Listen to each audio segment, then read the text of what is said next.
My wonderful, beloved, precious people, the devil is at it again. He has come again.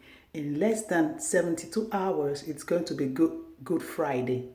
And we call it Good Friday because it is when Jesus sacrificed himself. It was the day that God turned his back on his only begotten Son so he could wash us of our sin.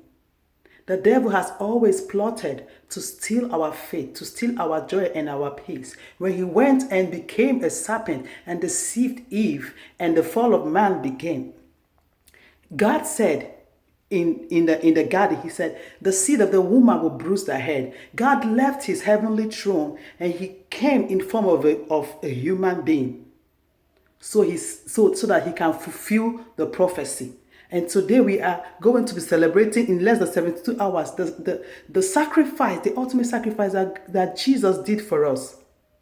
The devil will always try to steal our peace, but God will turn it around and use it to bless us. We are in the trenches right now going through COVID-19. And right now there's a double whammy. Yes, there's a double whammy. While we are trying to get ourselves out of COVID-19 demonic virus, now there's a 5G. So rather than us go back in our houses and pray and seek the face of God, the devil is using the 5G and he's using the conspiracy and whatever it is out there to take our mind away from what we should be doing, which is hunkering down and praying. Because let me tell you, we don't have control over what is happening in the world, but we know who is in charge. God is in charge. So no matter what he does, whether it's 5G, whether it's COVID, no matter what the virus is, God is still in charge. He is on the throne. So let your faith not be moved. And I was praying this morning and God said I should tell his children. He said I should tell his children that let this COVID-19 lockdown and shutdown that we are in the house right now, let it not be lost on us. He said, fathers, take back your mantle. You are the leader of your home. Take back your mantle. Because you are letting your mantle leave your hands. Take over your mantle. Take your sons. Show your sons how to be men. Women cannot turn boys into men. Only men can teach a man about manhood. Take your sons. Teach them how to be a man. Show them the ropes. Show them the values, integrity, how to be responsible, how to be hardworking. These are things that men can show a man, that only a man can, and he will understand. Take back your mantle, fathers. Be the leaders in your home. And show your sons how to treat a woman.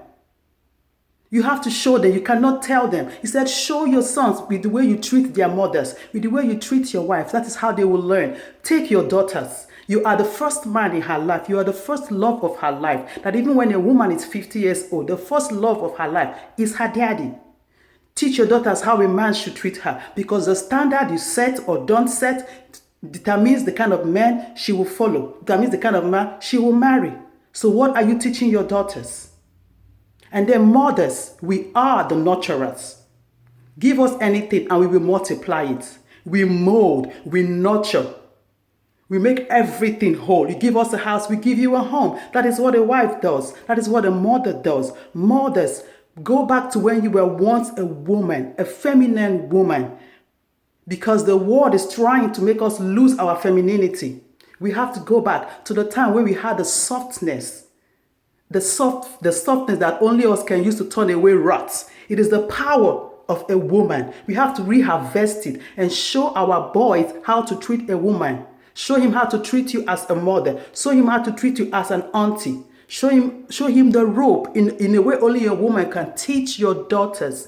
Teach them how to be women. Teach them how to be not just domestic. It goes more than that. Teach them how to carry themselves with the way you carry yourself. Teach them how to behave outside, how to have manners. We have to go back to the ways that a woman is supposed to behave. The way you carry yourself on social media, because these things are going to outlive you. Your children will come and see it. What footprint are you setting for your children, mothers?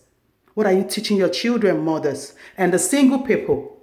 Jesus Christ came with his ministry, and at 33 years old, his ministry was over. No matter what you have done in the past, no matter how bloody, no matter how nasty, no matter what you have done in the past, Jesus Christ died.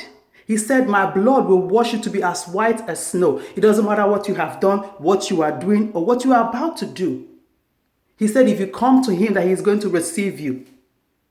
So everybody has a mandate. This COVID-19 and this virus and this 5G or whatever it is, we are locked up in our house. But I want to tell you something that God said, no matter what the devil does, he will turn it around and bless us in spite of it.